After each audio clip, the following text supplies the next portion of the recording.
Fala galera, bem-vindo aqui ao nosso episódio 2 do ChecksCast. Hoje a gente está com um convidado ultra especial, até porque ele é um dos idealizadores do ChecksCast. Foi o cara que incentivou a gente a organizar isso aqui, a ir atrás de montar o nosso estúdio, de falar sobre temas super interessantes voltados às organizações. E ele é o cara, escritor, executivo da indústria farmacêutica aqui, e veio aqui para falar para a gente um pouquinho sobre neurociência voltada e aplicada às empresas. Fala, Flávio, se apresenta aí para a gente, por favor. Obrigado por aceitar o nosso convite. Poxa, o prazer é meu. Primeiro, eu fico muito feliz de ver iniciativas como essa. Para mim é muito nobre, porque vocês ajudar organizações a serem melhores organizações e ainda contribuir com conhecimento, que sempre foi e sempre vai ser uma grande vantagem competitiva.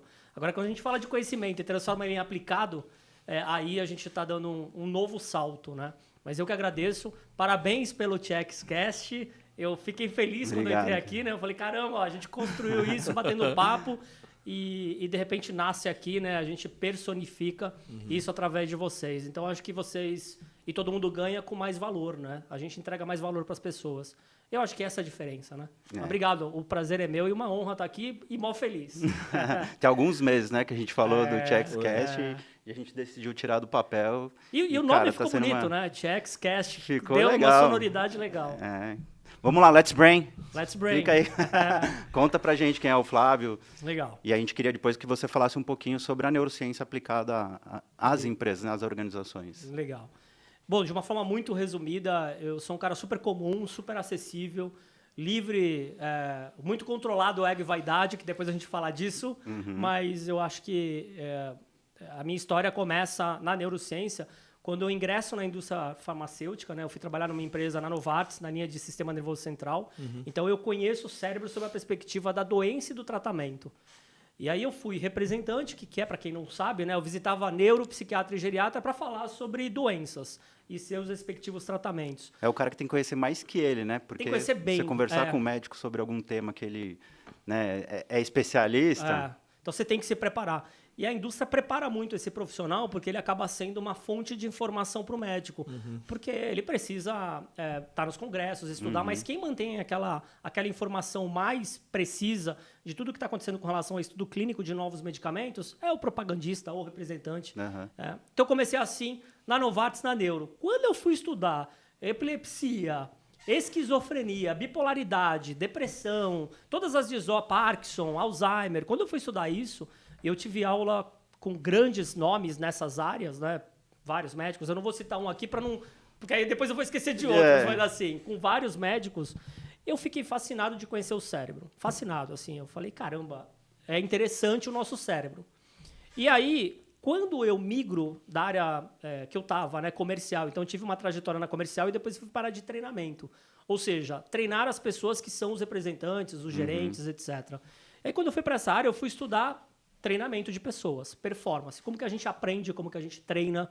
E aí casou, porque fez todo sentido conhecer um pouco mais o cérebro e como que a gente treina, né? Como que a gente capacita estrategicamente pessoas, que é uma bandeira que eu estudo há bastante tempo. Então, minha trajetória foi na indústria farma, a gente viu outras empresas, outras linhas, etc., mas trabalhando sempre na área de gestão, especificamente ou comercial ou de treinamento, de capacitação estratégica, que é como eu gosto de chamar. Nesse mundo, quando eu comecei o cérebro, eu nunca me afastei do estudo dele, né? Então, fui estudando cada vez mais gestão e neurociências. Então, fui estudar fora, estudei em Babson College, Columbia University, Singularity University, fiz algumas imersões fora e fui estudando neurociência profundamente, que nada mais é do que estudar o funcionamento do cérebro. A neurociência é como que o cérebro aprende, faz, dinâmicas emocionais, etc. Em 2017, uma curiosidade é que a Carla Tiepo, que é uma grande neurocientista do Brasil, ela me chama para a gente idealizar uma pós na Faculdade de Ciências Médicas da Santa Casa de São Paulo. Como eu conheço muita gente, né, conheço gente muito boa, e aí ela falou, Flávio, vamos montar uma pós em neurociência. A gente começa a desenhar essa pós e nasce uma pós que o nome é Neurociência, que foi eu que criei o nome, de batismo, Neurociência e o futuro sustentado de pessoas e organizações. Legal. Porque a sustentação, ela necessita um monte de coisa que a gente vai bater um papo. Disciplina, constância, frequência, né? Estudar para sempre, né? Não dá mais para não estudar. Sim. E aí isso nasce após. Em 2022, se eu não me engano, o Einstein me chama para fazer um curso específico de neurociência e liderança. Liderança, eu acho que vocês conhecem, ainda é uma falha no Brasil, né? Então, tem vários estudos relacionados a isso. Então, a gente exige mais líderes melhores, só que a gente a conta não está fechando. A gente não tem uma liderança melhor. A gente tem muito programa de liderança, mas ainda existe uma ineficiência de líderes bons, de gestores de pessoas bons. E eu acho que a neurociência vem há alguns anos para clarificar, porque ela vem do neuroimaginamento cerebral. A gente vive uma tecnologia que aumenta. Eu consigo hoje estudar cérebro vivo, antes era cérebro morto, só que a precisão do cérebro vivo, fazendo coisas, ela está muito mais aguçada, a acurácia é muito mais forte. E aí, putz, vem um mundo aí pela frente. Mas essa é a minha trajetória bem rápida. Legal. Eu ia falar da Carla Tiepo, porque acho que ela é coordenadora educacional da escola do meu filho. Ah, é? Então a escola tá bem. E aí, pegar o gancho aqui do que você falou, porque teve, inclusive, acho que uma entrevista que eu vi sua, e você mencionava justamente isso, né? Como é que a gente faz, por exemplo, numa situação... Porque a gente monta os treinamentos de liderança... basicamente voltados assim à classe, vamos dizer assim. Vou fazer um para a diretoria, outro para a gerência. E às vezes você tem ali um coordenador que é um melhor líder do que um diretor. Como é que a gente trabalha isso? Como é que a gente consegue eventualmente levar isso para a prática? Para dar um treinamento, né? E é super interessante, porque realmente isso acontece. Às vezes o cara, porque ele é muito técnico, ele acabou crescendo na carreira para a empresa até não perder ele, mas não necessariamente ele está ali numa posição de liderança tendo todo o conhecimento que ele deveria para aquela função. É uma resposta plural, não é uma resposta singular. Sim, é muito difícil. Porque vamos parar para pensar num aspecto mais sistêmico. A gente tem competências. A gestão de competências é determinante, só que a gente não tem uma cultura de estudar competências, nem de saber direito o que é. Então, alguns cargos e alguns perfis, o líder... É uma série de competências que ele necessita ter. O ser humano é treinável por natureza. Então, vou dar um exemplo muito claro. As pessoas falam assim, hoje, inclusive, eu estava batendo papo, estava trabalhando no hospital, estava batendo papo com os médicos, aí estava um pessoal da empresa e falou, não, eu quero ser gerente. Eu falei, legal, você quer ser gerente? Todo mundo quer ser líder, né? Eu falei, E aí eu faço várias perguntas. Eu falo, tá, o que te leva a querer ser gerente? Por causa disso, disso, disso. Não é só, às vezes, uma decisão financeira, é uma decisão que a pessoa gosta de desenvolver gente. Só que, quando eu falo que é sistêmico e plural, uma das competências que é... Porque a pessoa quer fazer um curso de liderança. Eu falei, então, antes de fazer um curso de liderança, tem outras coisas que vêm antes. Né? Então, um exemplo é... Qual que é a gente chama de core competence, a principal competência do ser humano é a capacidade de se comunicar. É isso que nos diferencia de outras espécies. A nossa grande especificidade como Homo sapiens é a comunicação. A gente é específico, a gente é simbólico, a gente dá significância, e aí vem uma série de outros elementos. Então, se você só estudar comunicação, você já vai ter... É muito melhor do que, às vezes, fazer um curso de liderança. Porque a capacidade comunicativa que envolve, desde você saber falar melhor, e aí entra outras questões, Samuel e Fábio, que é o body language. A gente não tem uma cultura, body language, linguagem não verbal, a gente não tem uma cultura de estudar a linguagem não verbal. E grande parte do que você comunica não sai da sua boca. O teu corpo está me dizendo. O teu tom de voz, aproximadamente 93%. Tem vários estudos, alguns são conclusivos, outros não, mas a gente sabe que o maior percentual da comunicação é não verbal. A verbalização é um percentual. Agora imagine, se você é um líder e tem uma comunicação impecável, e quando eu falo comunicação impecável, não estou falando do eixo introversão e extroversão, porque as pessoas associam que bons oradores ou comunicadores ou líderes são do eixo extrovertido. Isso é uma inverdade. Os melhores comunicadores são do eixo introvertido. Então não tem a relação disso. A relação é se comunicar bem, adaptando a mensagem ao canal. E aí, se eu tenho 3, 4 liderados, qual que é o segredo? Não é eu comunicar a mesma coisa com a mesma forma para 3, 4, que são canais de comunicações diferentes. Eu tenho que adaptar aquela comunicação para o teu estilo comunicacional. Então, vamos imaginar, se você é o gerente de nós dois, meu e do Fábio, quando você for conversar comigo, você vai se comunicar de acordo com o meu padrão. Aí entra a neurociência. Porque ela mostra padrão. E todos nós temos padrões. Se eu ficar... Claro, eu já conheço um pouco vocês, então eu já conheço um pouco o padrão de vocês. Quanto mais tempo eu conviver com uma pessoa, mais eu consigo ver o padrão dela. Se eu vejo o padrão dela, eu tenho uma chave que vai fazer com que... Uma chave no sentido de abertura, né, mesmo. Eu vou conseguir ter um canal muito mais fluido e comunicacional do que quem não estuda isso. Então, esse é um dos elementos, tá? Porque são vários. Eu diria que líder... aquela frase. Não, mas líder a pessoa já nasce... Então, as duas coisas, tudo depende. 99% das respostas do mundo depende. Depende. Pode ter uma predisposição biológica de você gostar mais de gente, de você ser mais extrovertido, etc. Mas o ser humano, ele é treinável. O nome disso é neuroplasticidade intencional. Então, o cérebro já é plástico. Mesmo que você não queira, quando você faz uma atividade diferente, você já está fazendo uma ramificação neural. Seja numa atividade física, seja em qualquer coisa. Agora, imagina se eu treino uma competência específica, uma das competências específicas de liderança. E aí são várias. Né? Conhecer... Tem vários livros, eu poderia citar vários, mas saber ter conversas difíceis. Aliás, tem um livro chamado Conversas Difíceis, que é um aspecto da comunicação de você saber dar um feedback até o ambiente para você fazer isso é determinante.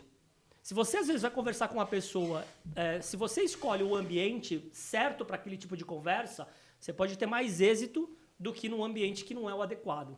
Por uma questão de comportamento, como o nosso cérebro funciona de acordo com o ambiente que a gente está. A gente é extremamente influenciado pelo ambiente. Então, estudar... Putz, o que você... Eu estou fazendo várias competências de liderança para montar um negócio, né, no futuro. Aí eu falei assim, gente... Tem um estudo que diz o seguinte, é gasto no ano 3 bilhões de dólares em programas de liderança. 75% é ineficiente. Caramba. A pessoa, depois de 3 meses que faz um programa de liderança, ela volta ao padrão que ela já tinha.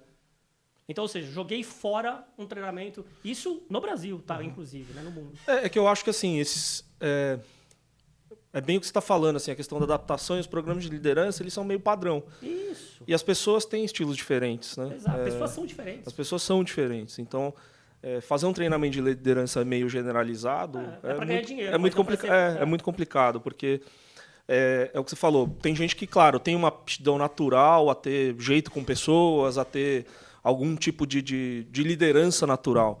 Mas todo o restante é treinável e assim... As pessoas são diferentes, então cada um vai desenvolver um estilo diferente de liderança, de como lidar com as pessoas. Então todo esse treinamento que é feito muitas vezes de liderança, ele é meio não é raso, né? Exato, ele não vai na dor, ele não vai exatamente, ele não vai na especificidade de cada um, quer dizer, eu vou treinar todo mundo igual, então quer dizer, um vai aproveitar, mas provavelmente 90% daquela classe não vai ter o aproveitamento ideal por conta disso, porque foi feito para um estilo de liderança que não serve para todo mundo. Exatamente. E deixa eu te fazer uma pergunta. É muito comum a gente ver, principalmente em fóruns de recursos humanos, né, as pessoas dizendo porque você mencionou que todo mundo é treinável. Mas a gente, né, se discute muito a questão das pessoas que não têm a preocupação genuína com pessoas se tornarem bons líderes. Sim. Você já viu isso acontecer? Muito. Muito. Pessoas que não têm essa... Não tem porque não gosta de pessoas. E assim, dependendo da natureza do seu segmento, você pode ter... Então, vou dar um exemplo. A pessoa trabalha num modelo de negócio que é muito processo, é alguma coisa muito envolvida com a tecnologia. Então, ele pode exercer um tipo de liderança que para aquele ambiente, para aquele sistema, vai funcionar daquele jeito. E ele pode nem ser tão bom com pessoas, mas é muito bom com tecnologia, minimamente ele tem que ser. Agora, é óbvio que se ele for bom com pessoas, o resultado vai ser melhor. Mas eu já vi, sim, muito pessoas que insistem em serem líderes. Na verdade, todo mundo tem um aspecto de líder. O ser humano ele é influenciável e influenciador o tempo todo. Seja na tua casa, na tua família, com teus amigos. Você sempre tem um estágio de influência. O cérebro também é assim. Nosso comportamento humano eu sempre vou... Tanto é que se a gente for viajar para algum outro estado, o Brasil é muito rico culturalmente, fica um mês em outro estado e volta para São Paulo. Você vai falar um pouquinho com aquela, com aquela fala, né, local. Isso envolve em todos. Nosso comportamento é muito forte de ser influenciado. Mas sim, eu vejo, Samuel, ainda programas ineficientes. Eu vejo uma falta também das pessoas. Existem 3 núcleos de aprendizado. Eu tenho a pedagogia, que é o ensino da criança. Eu tenho a andragogia, que é do adulto. Mas qual que é o futuro que eu vejo para você ser mais... para ter uma equipe ou uma empresa mais holocrática? O que é holocracia? É uma empresa de forma que ela é autogerida. O departamento tem um nível de maturidade tão alto que eles trabalham baseado em projetos. Então, todo mundo é líder ali. Você não tem... todo mundo é líder. Você vai ter foco no projeto. Isso é holocracia. Para eu ter holocracia, eu preciso de eutagogia. O que é eutagogia? Eu sou responsável por criar a trilha de aprendizado que eu necessito para oferecer o valor que eu quero. E oferecer essa trilha... Então, a gente expande o nível de consciência de uma pessoa que fala assim, cara, se eu trabalho aqui na TX, eu tenho que entregar valor para o meu cliente, tenho que ter eficiência operacional, vocês fazem um monte de coisa. Isso está intimamente ligado com quanto que vocês, eu sei que vocês fazem isso, estudam. Né? Tava falando lá, acabou de ler meu livro, vai reler pela segunda vez. E eu acho que se você não estudar, uma das maiores, na minha opinião, sempre foi, vantagens competitivas é estudo. Não tem como viver, na verdade, nunca teve, sim, se você não estiver disposto a estudar. Só que se tu vai estudar e ver como o cérebro aprende, então, como o cérebro aprende, como as pessoas estudam, putz, tem uma distância grande aí, bem grande. Então, o meu papel é chegar na empresa e falar assim, olha, eu estou no momento de diagnóstico, eu estou há pouco tempo numa nova empresa farmacêutica. Então, o meu momento agora é de fazer um baita diagnóstico. O diagnóstico que eu estou fazendo não é diferente do que eu já vi. Então, eu tenho bom para mim, porque eu vou ter que remodelar algumas coisas para ter mais eficiência na curva de aprendizado, baseado nas competências que são exigidas. Vou dar um exemplo. IA. Eu acho que é inevitável, foi a palavra mais falada em 23.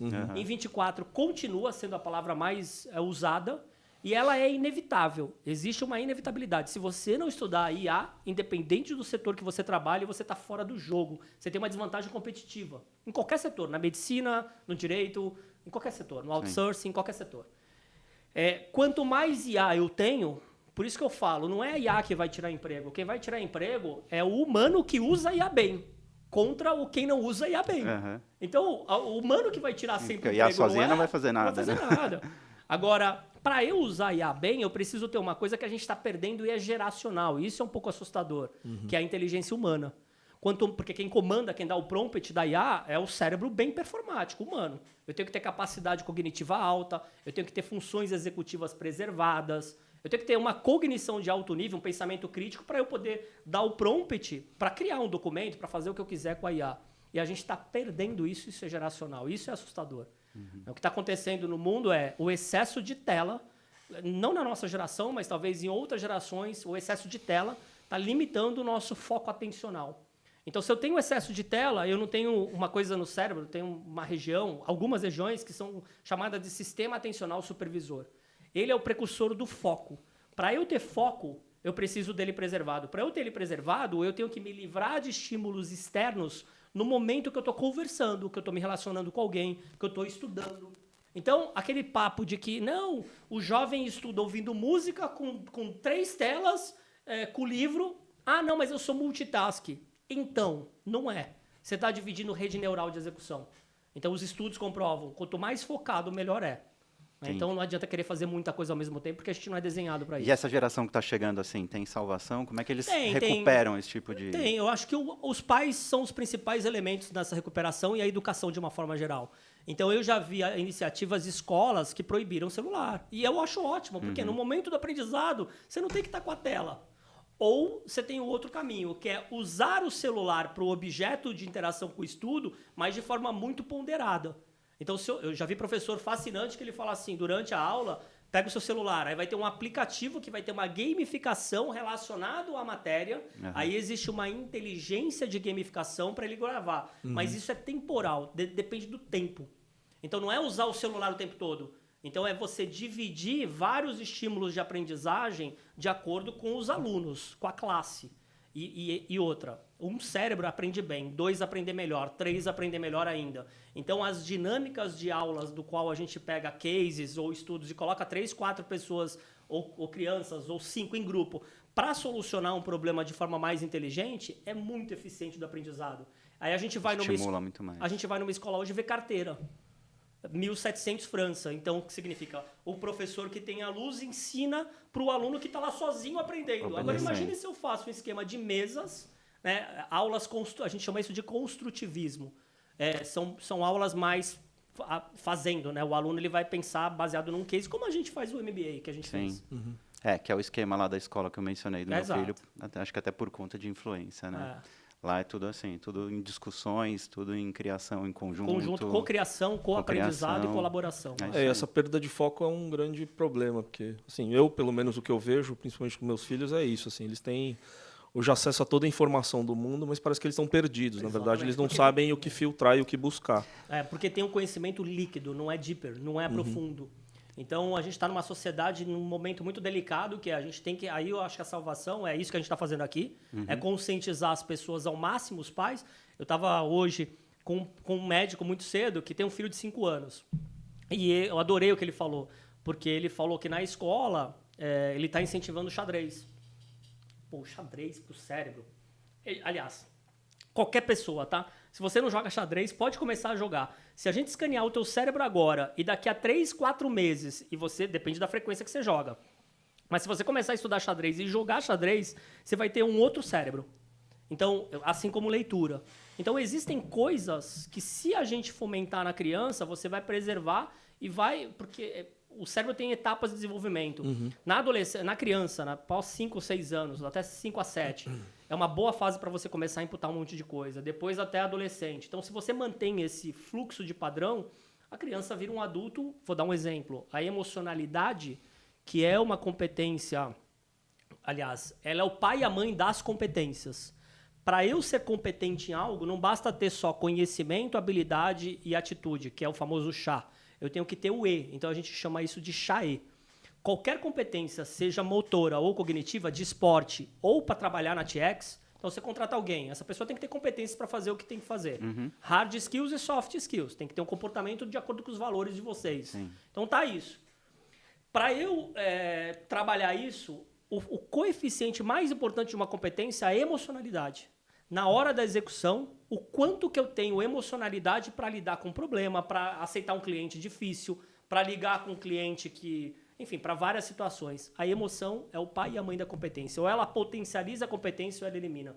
E quando a gente estuda emoção, para entrar em neuro... Eu falo pra caramba, né?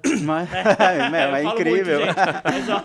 Para entrar em neuro, quando eu Tem falo uma aula aqui. Quando eu falo de neurociência, a emoção... Flávio, o que é emoção? Emoção é teu intestino. Que é a tua microbiota determina a tua emoção. Grande parte da tua emoção baseado no que você, dos teus hábitos. Então, várias coisas, tá? É muito complexo o sistema emocional. Mas, em especial, o que tu come determina a tua emoção. Aí eu vou perguntar para vocês, como que tá a qualidade nutricional dos alimentos? Tá pior ou melhor? A informação tá melhor, mas as pessoas estão comendo tão mal quanto antes. Tá pior. Todo mundo com alimento ultraprocessado, açúcar, um monte de coisa que faz mal para o teu cérebro. Isso a curto prazo você não percebe, mas a médio e longo prazo a conta vem. E o intestino é determinante para a gente fazer uma leitura emocional. Então, a tua emoção está no teu intestino. Esse é o primeiro passo. E hoje já tem exames que você consegue mapear isso.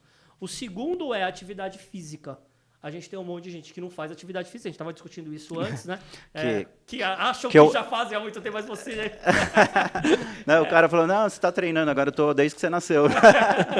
E atividade física é determinante para o sistema emocional e não é por uma questão estética.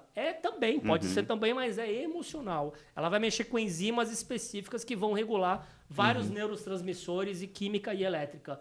E o outro é qualidade de sono. Ou seja, fazer coisas prazerosas, os nossos hábitos determinam o nosso sistema emocional. O nosso sistema emocional determina a nossa competência. Mas a qualidade de sono ela não tem necessariamente a ver com a quantidade de sono, muito pelo contrário. Né? Acho que eu te falei já isso. Mas assim, as pessoas associam que qualidade de sono é o seguinte, você tem que entrar no REM. Existem 3 etapas de sono. Mas dentro das etapas, é o quanto que você fica no sono profundo, com qualidade. Lá que o teu cérebro vai jogar um monte de coisa fora. Ele vai fazer como se fosse uma faxina e vai regularizar quando você acorda. Agora, o que é pior? Dormir mais do que 8 horas ou dormir menos do que 6? Por incrível que pareça, dormir menos do que 6 é pior do que dormir mais do que 8.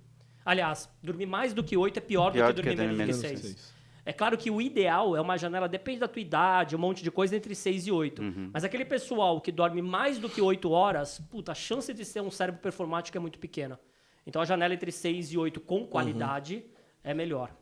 Entendi. Interessante. É muito complexo isso, mas é muito legal. É bem complexo. Eu ia até mencionar, né? Porque o Fábio, uma outra coisa assim, que não tem a ver com isso, mas me gerou uma curiosidade. Bom, enfim, tem várias pessoas que mencionam que a criação ela vai ser uma influência direta na questão do desenvolvimento das pessoas, das características das pessoas. Tem gente que fala que é por conta do dia que nasceu, da hora, isso que vai direcionar. E tudo bem. Mas é engraçado que, por exemplo, o Fábio ele tem trigêmeos. Né? Hoje eles estão com 19 anos. Vamos fazer 20, né? São Vamos três fazer 19 completamente esse ano. diferentes. É isso que eu ia falar. Né? Tipo assim, nasceram no mesmo dia, horário parecido, mesma criação, né? Pai e mãe, mesma escola. Em teoria, tiveram estímulos muito parecidos. Do mesmo signo, né? Mesmo signo, e cada um de um jeito completamente diferente, que respondem estímulos completamente diferentes. Porque que o cérebro faz, né? Isso é muito legal. De uma forma muito simplória, embora pareça ser muito complexo, esse entendimento não é complexo. O cérebro, ele recebe... Então, a gente tem os órgãos dos sentidos. Então, a gente tem aqui visão, paladar, tato. A gente tem os órgãos dos sentidos. Olfato, que o bulbo olfatório com conexão emocional. Depois eu falo disso, que é bem legal. Em especial mulheres. Então, o sistema, os órgãos dos sentidos, o que eles fazem? Eles estão pegando estímulo do ambiente.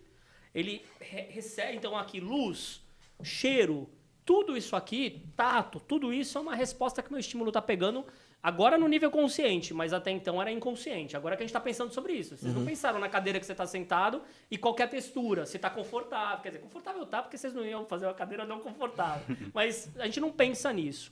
Uma vez que eu recebo, o que o cérebro faz? Ele recebe esses estímulos, ele processa e reage a eles.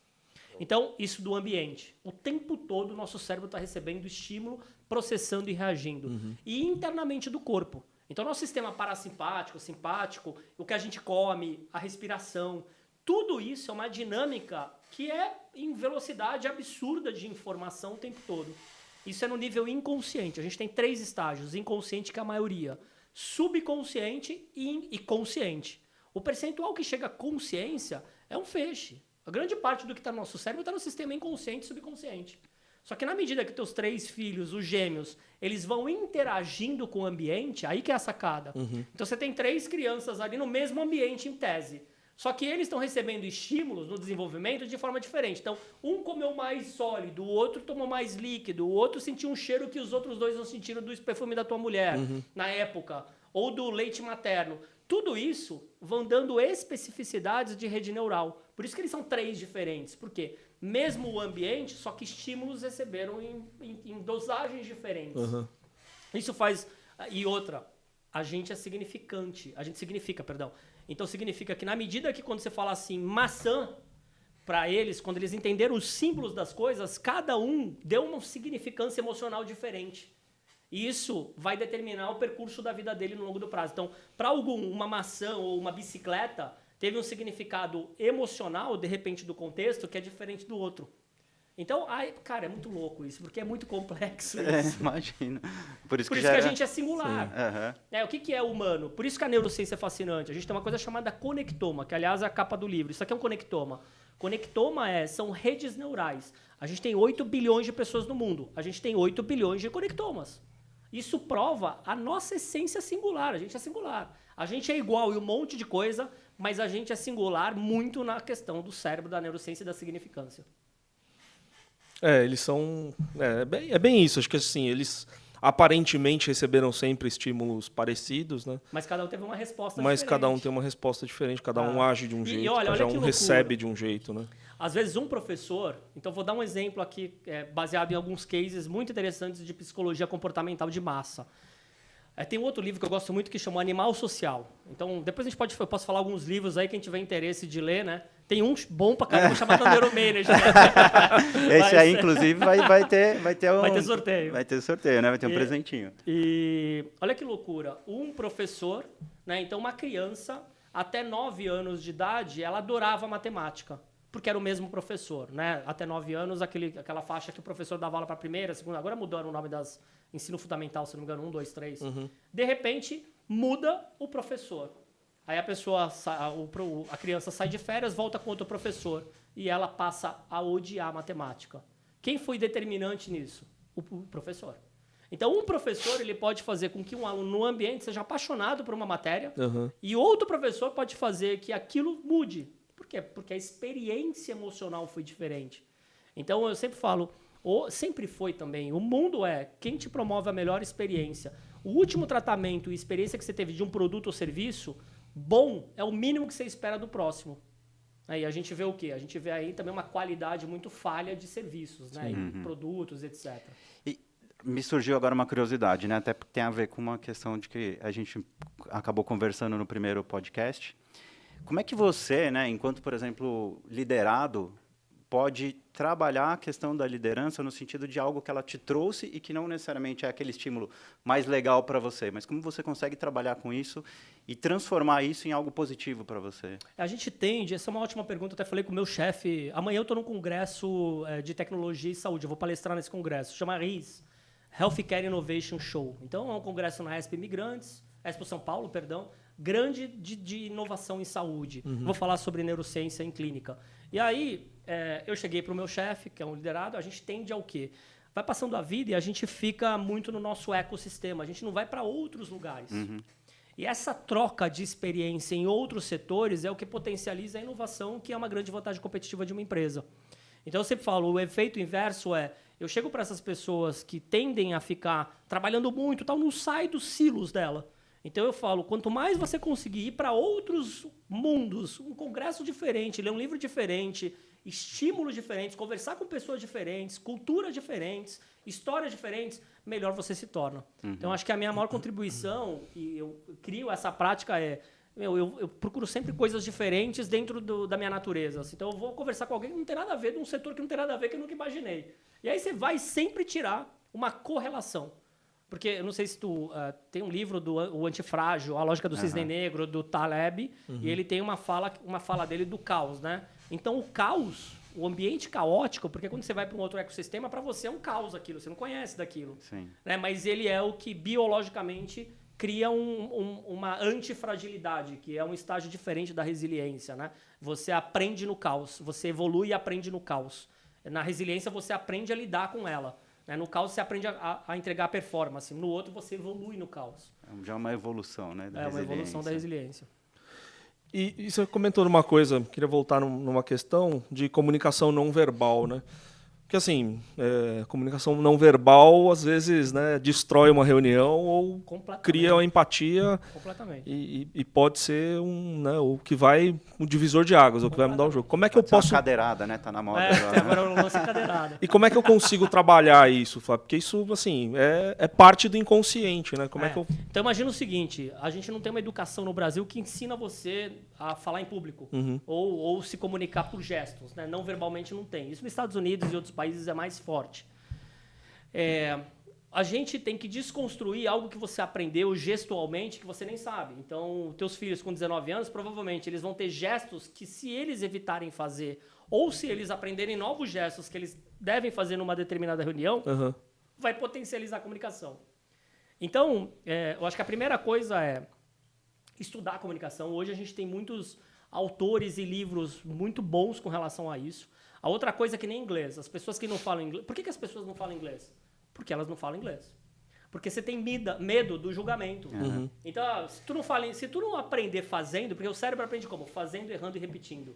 Então, para eu aprender algo, para eu aprender a falar melhor não verbalmente, a primeira coisa... cursos bons de comunicação vai te filmar.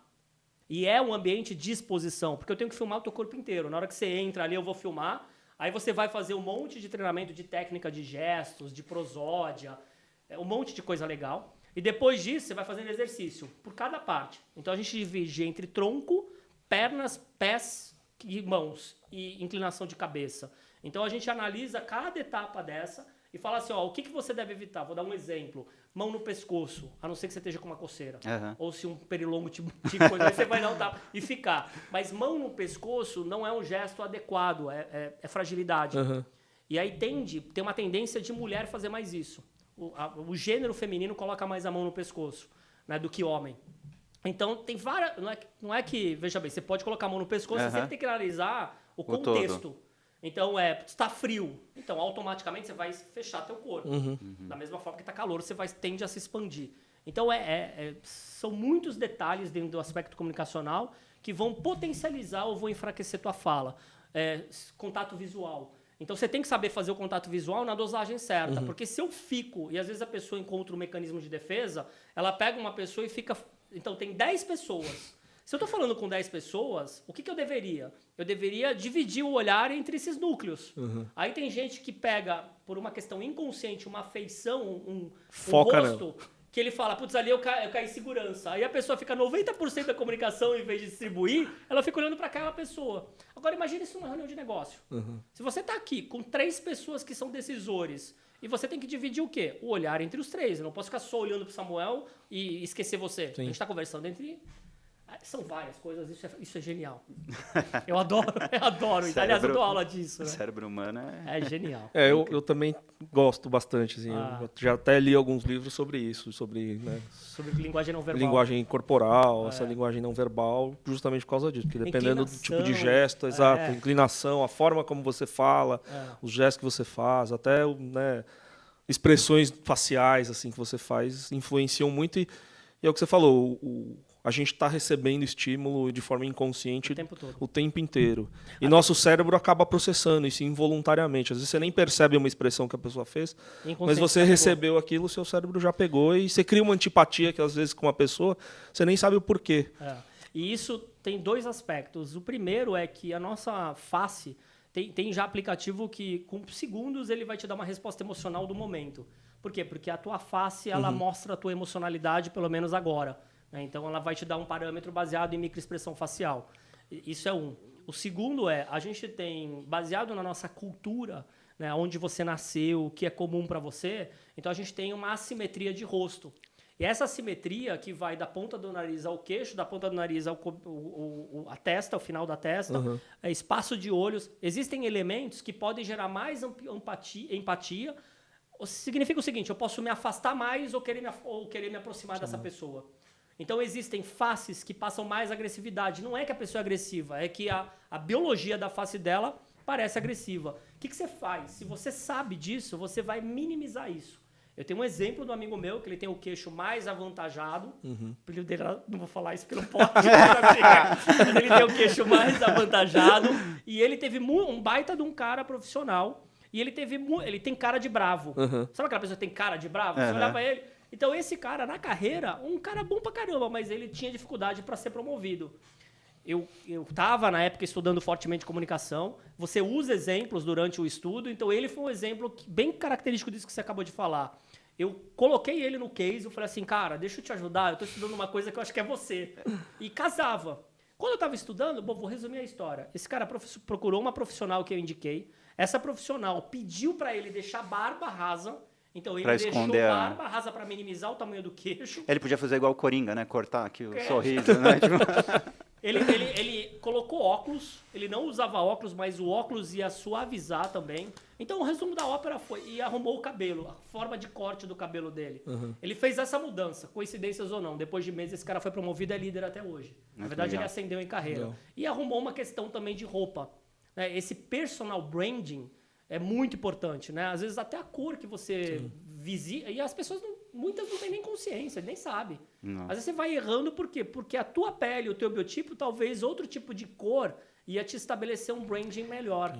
Vou aproveitar e pegar um gancho. Como é que a gente identifica esse tipo de situação, de pessoas dentro das nossas companhias e como é que a gente lida com isso? Como é que a gente orienta esse profissional a melhorar ali então, aí entra aquela... O dia a dia dele. Entra aquilo, conversas difíceis, né, mas que são necessárias. É você educar a pessoa. Acho que a educação e o treinamento sempre é válido. E às vezes dentro de uma empresa é mais fácil alguém de fora, que é especialista nisso, falar do que alguém de dentro por uma questão de conflito. Porque de dentro, aquilo que a gente já sabe que é antigo. Né? Santo de casa não faz milagre. Não faz milagre. Casa também de ferreiro, tá falando espeta de pau. Então a gente já sabe que isso às vezes funciona. Trazer algum... A gente... por isso que eu falo, às vezes um palestrante bem com uma leitura boa da empresa e para dar um recado, ele vai dar a porta de entrada para a empresa modificar um sistema. Então, se sou a favor, o problema é que também... Baixa a guarda do pessoal, né? Para depois entrar... É aquilo que se para o filho de você eu conversar uma coisa que você já falou, 10 talvez vezes. eu de fora ele vai ouvir. Né? E o pai não ouve, às vezes a mãe. Né? Então, eu acho que isso funciona. Acho que o primeiro estágio é ampliar a consciência através de provas, né? Fatos. Eu sempre gostei disso. Se você mostra hoje cases de situações, né? E a gente sabe, comunicação é uma área... Tem um estudo muito legal, eu cito ele no meu livro, que é a relação emoção e comunicação. Comunicação, a gente lembra da nossa mãe? Quando a gente fazia alguma coisa, você ligava, a forma como que tua mãe falava contigo, tu já sabia se ia apanhar ou não. Isso não mudou. Né? Da mesma forma, então, a forma como a gente se comunica, fala, tem uma intimidade emocional. E para concluir isso a gente mesmo sem estudar a comunicação, a gente sabe quem está sendo autêntico e verdadeiro e quem não. A gente já tem pré-determinado quem passa a autenticidade. E quando alguém fala alguma coisa que você fala, que eu chamo isso de somebody love, o somebody love ali, a somebody love que percebe, tenta né? enganar, você fala, puta, tu não vai me enganar, porque eu não te comprei, meu. Você tá falando aí, mas não vai. Sim, a gente percebe muito, né? Por isso eu falo, às vezes involuntariamente na comunicação a gente percebe quando a pessoa, sei lá, tá enrolando mesmo. E aquilo também, às vezes você cria uma antipatia por alguém sem motivo nenhum, mas então, aí entra justamente o segundo por causa elemento, disso. que é o preconceito. Como que isso é bem legal. Eu não sei se na palestra, quando eu falei com vocês, se eu falei sobre isso. Acho que sim. Eu mostrei o vídeo da Coca-Cola, né? Mostrou. Então, o preconceito, como que ele funciona? Imagina o seguinte, como é o nome um dos teus filhos? Gustavo. O Gustavo. Então, o Gustavo, quando ele tinha 7 anos de idade, ele brigou na escola. Uma situação hipotética. Ele brigou na escola e aí ele apanhou do coleguinha, porque o coleguinha era maior que ele. Na hora que o coleguinha bateu nele, vamos imaginar que na hora que o coleguinha estava batendo nele, a cor da roupa do coleguinha era um tipo de vermelho. Era uma entonação de um tipo de vermelho. Beleza? Então ele bateu. Na hora que ele sofreu aquela dor emocional, porque a nossa memória tem 2 caminhos. Uma que é construída e outra que é emocional. A emocional é muito instantânea. Então, 11 de setembro é meu aniversário, mas todo mundo sabe onde que estava na Torre Gêmeas.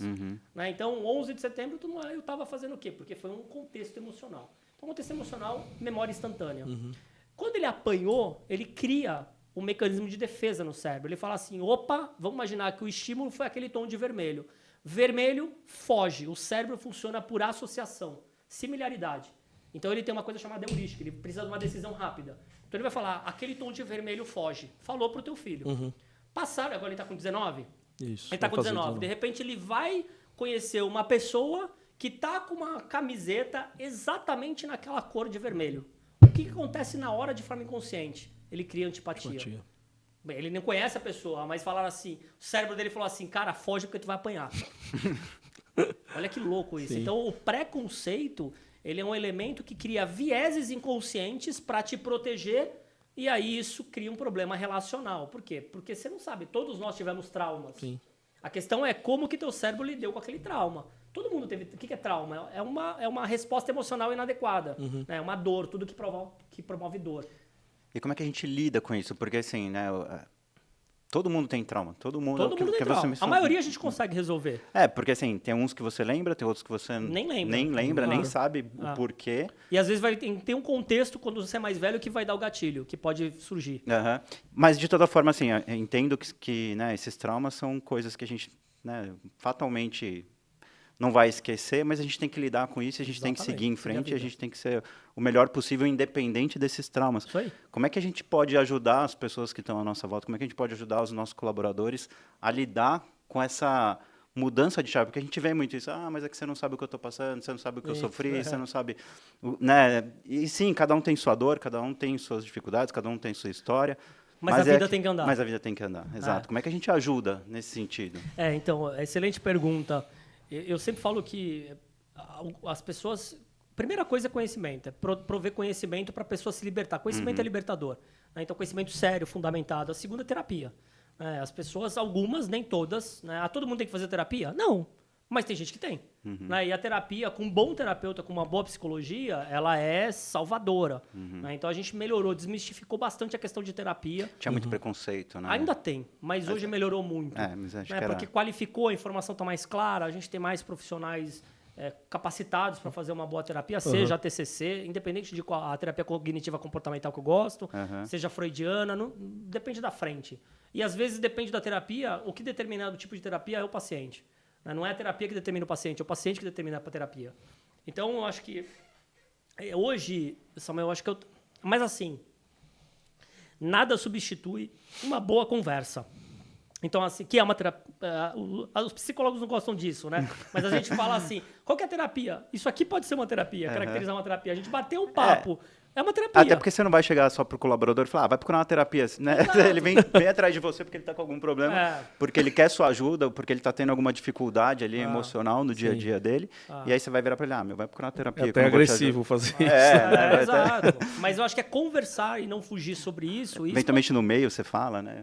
O que você acha de procurar ali uma ajuda, mas fatalmente você vai ter que dar uma orientação para ele, você vai ter que e procurar ajuda, né? Às vezes não é nenhuma terapia, é uma questão de uma mentoria.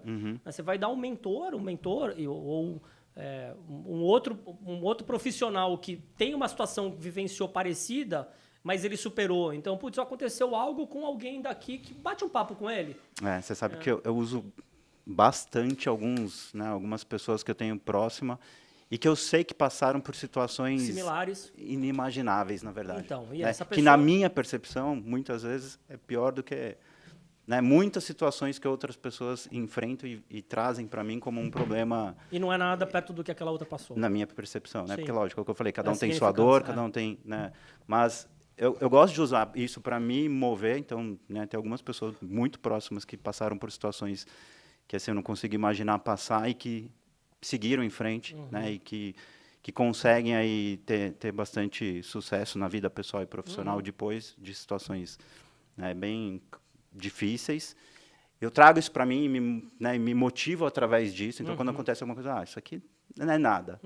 E eu acabo usando isso também para conversar com as pessoas e para levar a situações que eu falo, né, entendo, estou aqui, estou acolhendo, mas se coloca aqui nessa situação, né, as pessoas conseguiram seguir, então você também consegue. Então, assim, é o que eu falei, não é a gente esquecer o trauma, mas é tentar da melhor maneira possível lidar com ele enfrentar e seguir ele, em frente, enfrentar e seguir. E tem aqueles que a gente não lembra. Acho que esses... Como é que a gente faz também, né? Porque você tem que simplesmente limpar uma coisa que você nem sabe o que você está limpando. Aí entra a terapia, né? Aí entra, às vezes, o psicanalista. O psicanalista ele tem um papel diferente da terapia. O psicanalista tem um papel de resgate de memória inconsciente. Então, é legal porque ele vai buscar as tuas neuroses, as tuas neuros que a gente vai criando. Então, ele tem uma habilidade de formação de forma que ele vai falar... Tem uma série que eu gosto muito que ela trata isso. This Is Us. Então, é uma série que ela fala um pouquinho... Tudo é uma constelação sistêmica familiar. Então, a gente repete padrão do nosso vô, que ensinou para o nosso pai, que nosso pai replicou para a gente, que tu vai replicar para o teu filho. Então, isso, às vezes, é um momento nessa constelação familiar que teve alguma coisa que a pessoa desviou por uma potência ou por uma doença. Né? Então, não sei se vocês já viram essa série, This Is Us, mas tem vários ali que mostram exatamente onde que aqueles filhos dele, que são 3... foram para caminhos diferentes na mesma criação, né? Então, eu acho que assim, a primeira coisa, consciência. Segunda, a empresa que aprende. Todo mundo tem... A gente também tem uma cultura de potencializar... não potencializar ponto forte, trabalhar o que é gap. E, na verdade, o interessante é você balancear melhor isso. É potencializar o que é o teu ponto forte. Tem o Marcus Buckingham, tem um livro chamado Descubra Seus Pontos Fortes. Geralmente, agora para essa equipe eu ainda não dei, mas eu vou dar. Toda equipe que eu assumo, eu compro esse livro e dou. Por quê? Porque eu quero saber quais são os pontos fortes da minha equipe, né, e eu vou orquestrar eles potencializando o que eles têm de forte e não enchendo o saco no que eles não são bons. Então, eu prefiro potencializar que a pessoa é boa. E onde ela se sente mais confortável, inclusive, em atuar às vezes, porque né? ela tem uma predisposição. A gente teve uma situação recente até que a gente... nós somos em 3 sócios aqui na empresa e meio que a gente dividia as funções... De acordo com isso? Não, na verdade, antes a gente dividia basicamente em carteiras, vamos supor, entendeu? Cada um é responsável.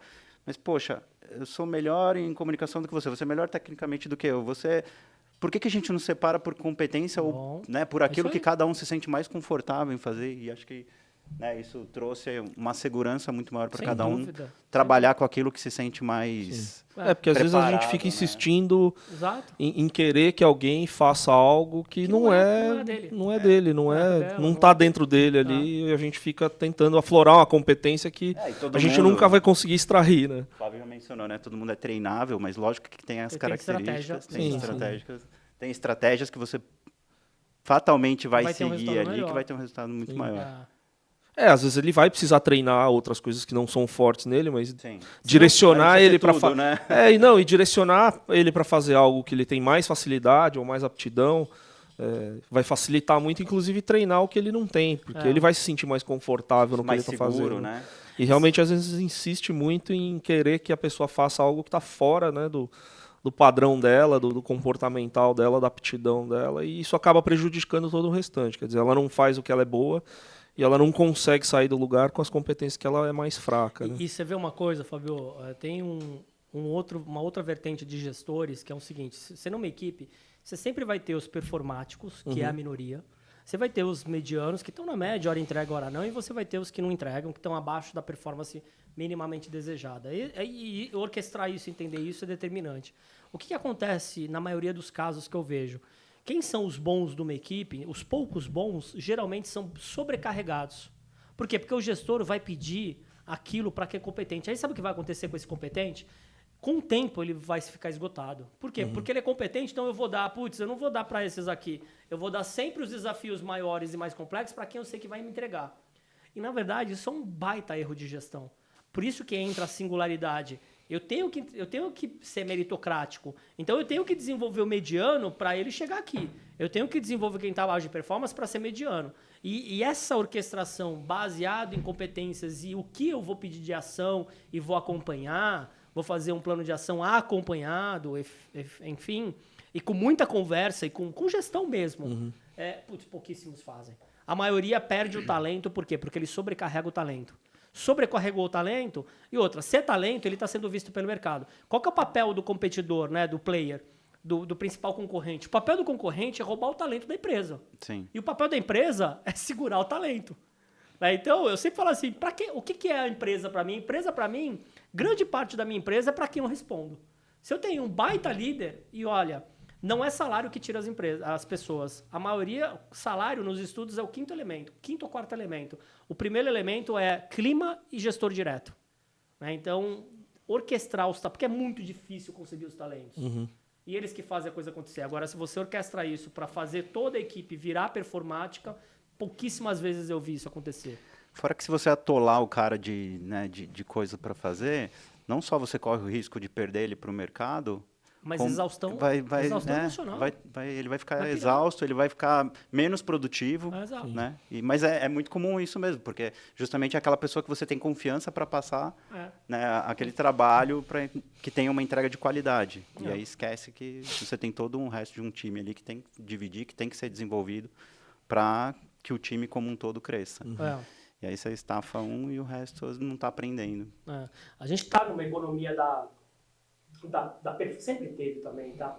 Eu sempre falo que conhecimento é a maior vantagem competitiva, eu sempre falo que a gente vive na economia da atenção, e a atenção é num contexto bem amplo da palavra, né? Ou seja, a atenção hoje vale ouro, então eu tomar tua atenção, todo mundo quer roubar tua atenção. Só que existe o segundo passo, que a atenção é precursora também do foco, lá que eu falei do sistema atencional, foco, etc. Quando a gente pensa em aplicação da neurociência nas empresas, como que eu vejo? Eu vejo primeiro, um diagnóstico, pensa em 3 etapas. A primeira coisa, eu tenho que fazer um bom diagnóstico. Então, eu tenho uma precisão maior, por exemplo, dos performáticos. Eu consigo dividir as performances através de padrões de comportamento. Então, eu consigo saber, e com KPI muito claro, que não é só resultado. Resultado é mercadológico, então pode acontecer alguma coisa que pode mudar o resultado em um segundo. Então, ele tem que ser analisado, mas não é o principal. Então, são comportamentos. Então, dentro dessa análise, você faz ali um mapa, uma fotografia, diagnóstico. Depois que eu tenho o diagnóstico, aí que eu vou fazer o design do que eu vou entregar.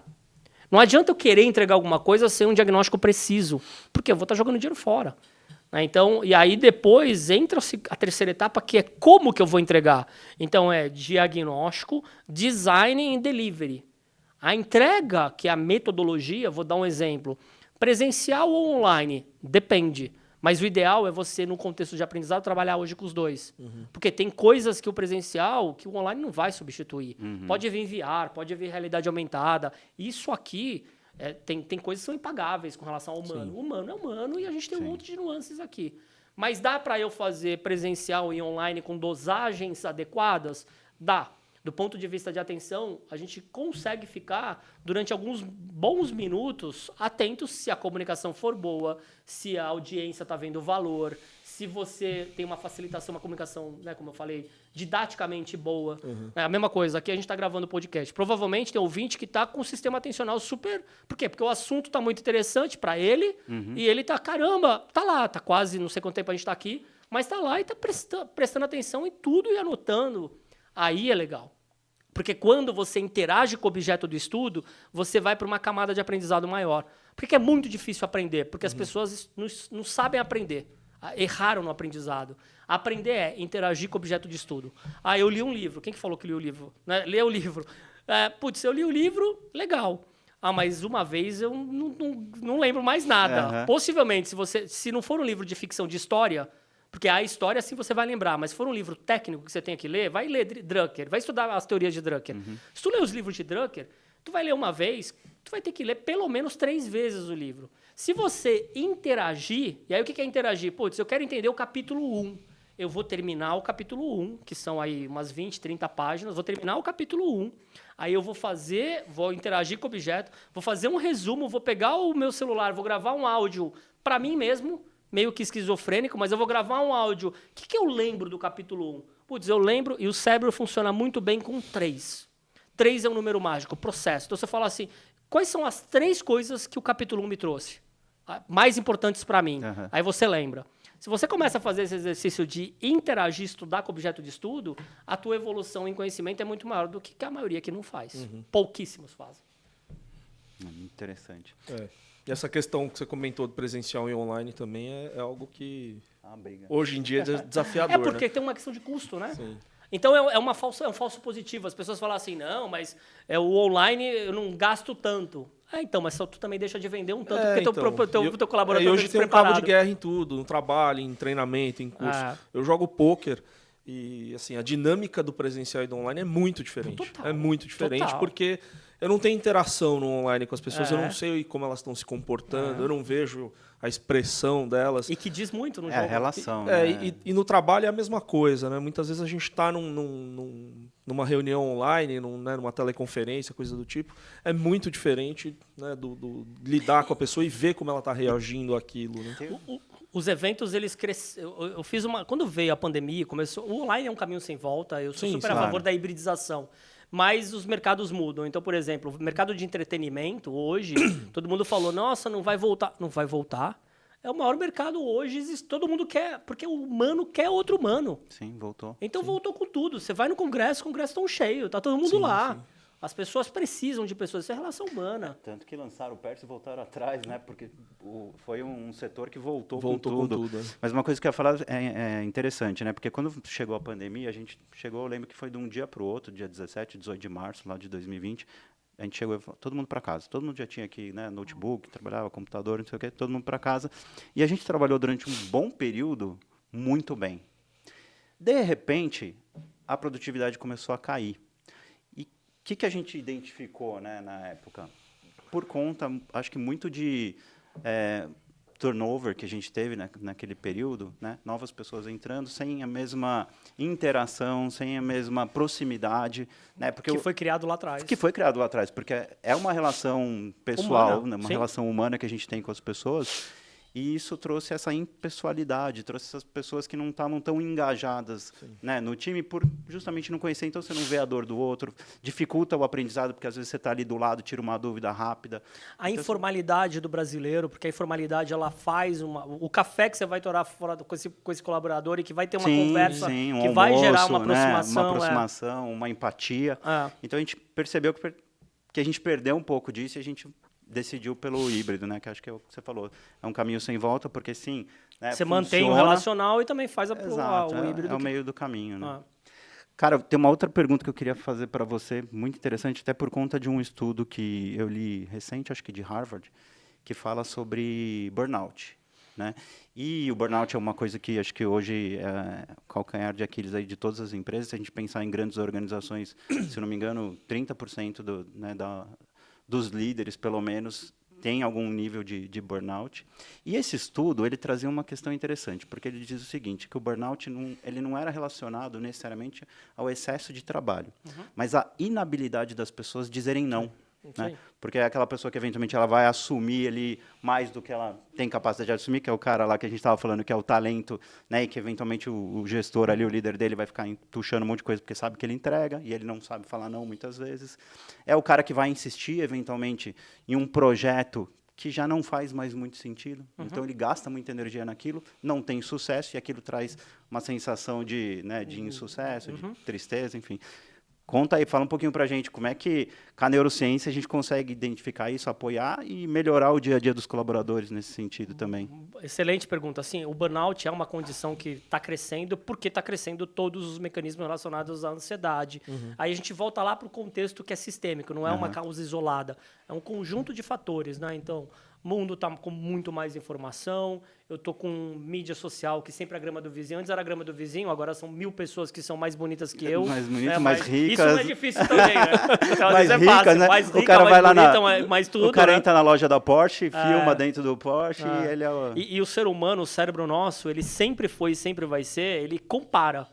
Então, a comparação já é um mecanismo instalado nosso. A gente sempre vai comparar. E tá tudo certo. A gente aprendeu 300 mil anos a viver isso. A gente vai comparar. A gente é competitivo, vai comparar, vai etc. O fato é que a tecnologia da informação expandiu isso. E a maturidade emocional não acompanha essa velocidade, porque é a mesma. Né? Então, o cérebro tem 300 mil anos, aproximadamente. É o mesmo. A forma das emoções básicas são as mesmas. Não mudou nada. O fato é, o ambiente, ele estressou isso. E aí você tem um conjunto de coisas que é o despreparo das pessoas, da liderança ou do gestor, com olhar em gestão de pessoas. Então, a forma como que você cobra, a forma como que você usa, a forma como que você clarifica. Aí, o outro fator é uma educação falha sobre as exigências do futuro. Então, eu falo assim, a gente tem uma educação que prepara a gente para o presente e para o passado, não para o futuro. Então, o que é preparar para o futuro? É você chegar na empresa e dar aula para todo mundo de IA. Se alguém não usa IA, você tem que capacitar essa pessoa para usar. Por quê? Porque é uma vantagem competitiva. E se você não está antecipando isso, você tem uma desvantagem. Sim. Então, se eu tô... Isso é um exemplo, tá? Entre várias... Mais uma vez, a gente volta. Quais são as competências que eu tenho que treinar a minha equipe para deixar ela mais calma, porque ela vai performar melhor? Esse é um. Então, a gente tem uma falha em vários... Uma coxa de retalhos falha que vai... Um exemplo que eu dou é quando você fala de vieses inconscientes, bias, né? Então, vieses inconscientes, você melhora muita coisa. Por quê? Porque a pessoa entende como é formado um viés. E a gente tem vários, né? E a gente está instalado com esses viés. Então, dá uma educação, ou de burnout. Uma coisa que a gente fez é levar um psiquiatra para falar, um médico, psiquiatra, especialista. Aliás, ele está no meu livro. Tá? No meu livro tem um médico que é especialista nisso. E tem uma entrevista com ele, É um psiquiatra e ele trabalha bastante com isso também. Então, ele vai explicar, olha, deixa eu explicar, mais uma vez, 2 fatores, ambiente e químico. E químico, mais uma vez, é jogo das emoções. Se às vezes você pega aquela pessoa que é o workaholic, que está trabalhando muito, e você dá... O que você gosta de fazer que você não faz há muito tempo? Qual foi o momento da tua vida, aí através de perguntas para ampliar a consciência, qual foi o momento na tua trajetória profissional que você ficou extremamente feliz? Me conta sobre esse momento. Quem que não tem isso? Todo mundo tem. Fala, isso foi quando eu passei na entrevista. O meu eu sei. Quando eu trabalhava em 3 lugares, Samuel, 3 lugares. Eu trabalhava na Prefeitura de Santos, dava aula e tinha uma empresa de cartão de logotipo que eu fazia. Para ganhar, me virava em Santos. Então, eu trabalhava em 3 lugares. Quando eu participei no processo, quando eu participei do processo seletivo para entrar na Novartis, o salário que eu ia ganhar como propagandista era maior do que nos 3 lugares. Aí, foi um processo difícil pra cacete. Quando eles me ligaram lá, eu tava de moto, nunca esqueço, tava indo pra prefeitura trabalhar em Santos. No que eu tô saindo de moto, toca. Eu tinha aquele telefone ainda, que era aquele Star Trek, né? Star Trek, que era da Motorola, eu acho, sei lá. Então, começou a tocar, eu parei a moto ali na rua, tirei, era a empresa, e falou, parabéns, você passou no processo. Cara, eu tinha 20 e poucos aninhos. E pra mim, nunca vou esquecer disso. Foi um momento feliz. Eu não esqueço também. Quando eu fui lá pra Activity, que a menina me ligou, uhul! Comecei a gritar, ela começou a rachar o bico. E esse tipo de conversa, ele muda a tua química no momento dela. Então, olha que loucura. Só o fato de eu falar isso, provavelmente a minha química, que envolve a dinâmica, vários neurotransmissores, entre eles serotonina, já deve ter modificado. Para quem é viciado em Coca-Cola, por exemplo, você não precisa tomar Coca-Cola. Só a pessoa ver a Coca-Cola já muda a dinâmica cerebral. Olha que loucura. O cérebro é muito potente do ponto de vista do pensamento visual e da memória. Então, mas você tem que saber disso. E aí se imagina um gestor que sabe usar a habilidade de perguntas para contornar uma pessoa que está burnout. Como ela consegue navegar bem com isso. Eu tive uma situação de uma funcionária que estava bem assim, ela ia explodir. Então, como eu tenho conhecimento, eu fui conduzindo com ela no momento certo, na dosagem certa, usando o pensamento visual. Então, o que é usar o pensamento? Eu adoro Canvas, vocês sabem disso. Né? Então, tudo para mim tem que ser pensamento visual. Vamos fazer aqui um plano, mas vamos fazer de forma que você consiga visualizar todo dia. Se você não visualizar, é o negócio de quem faz dieta e coloca na geladeira, não abra, não coma, ou cadeado, né? Sei lá, qualquer coisa. Mas se você vê isso, a chance de você se manter na rota é muito maior. A gente explora pouco o pensamento visual. Pouquíssimo. Né? A gente pensa, coloca no celular, escreve, fecha o caderno, salva o negócio do Instagram para você nunca mais ver, que eu não entendo isso. As pessoas pegam e vê aquilo no Instagram. Aí, deixa eu salvar. Você não abre mais. Não abre mais. Então, eu acho que existem mecanismos que ajudam muito nesse controle de burnout. Mais uma vez, expansão de consciência. Essa questão visual é engraçado, porque a gente é muito visual com tudo. Com comida, com relacionamento, com quase tudo, né? Só que a gente não usa pra gente. E a gente não usa... Quer dizer, usa pouco. Não, usa, mas para essas coisas. Quer dizer, a gente não usa para nossa saúde mental, para esse tipo de coisa. A gente usa só o fato de você escrever, prazeres respira, momentâneos. Ou se você usar os mecanismos para você... Faz uma meditação, seja um mindfulness, mas faz um exercício, cara, de consciência de 5 minutos para você respirar e entrar no estado de contemplação para esvaziar a mente, para depois aumenta a produtividade. É interessante isso, né? Até o Flávio mesmo mencionou pra gente lá quando a gente conversou uns meses atrás, e ele falou, né?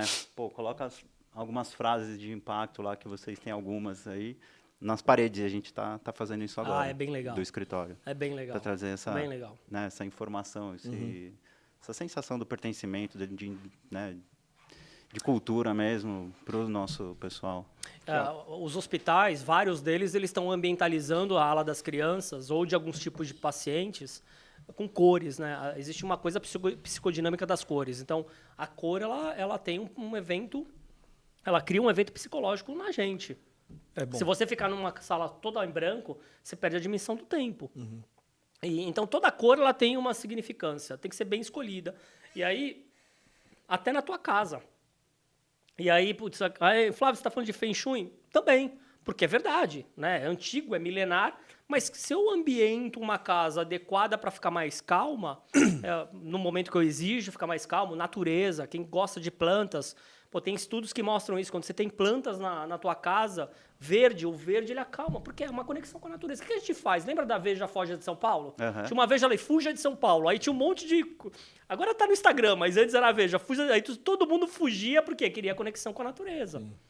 E as marcas fazem isso há décadas, né? McDonald's, Coca-Cola, a gente tem um monte de exemplos. Os cassinos também fazem isso com muito sucesso, né?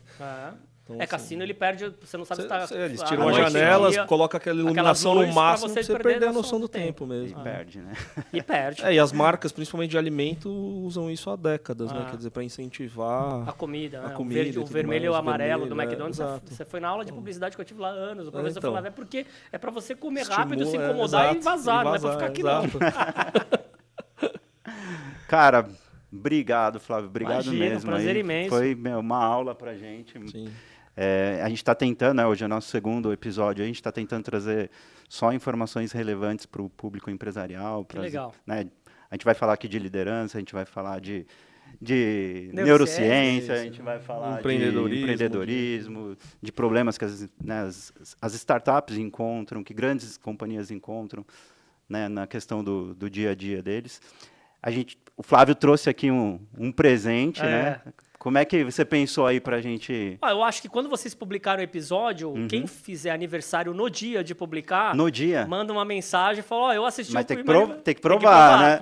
Tem que provar. E prova e que o primeiro que fizer isso ganha. Fizer. Então, beleza. Quando a gente soltar então no YouTube, quem tiver fazendo aniversário no dia... Fez aniversário, dá uma mensagem. Mas tem que ser no dia que for publicado. Mesmo que a pessoa eventualmente veja alguns dias depois. Manda lá.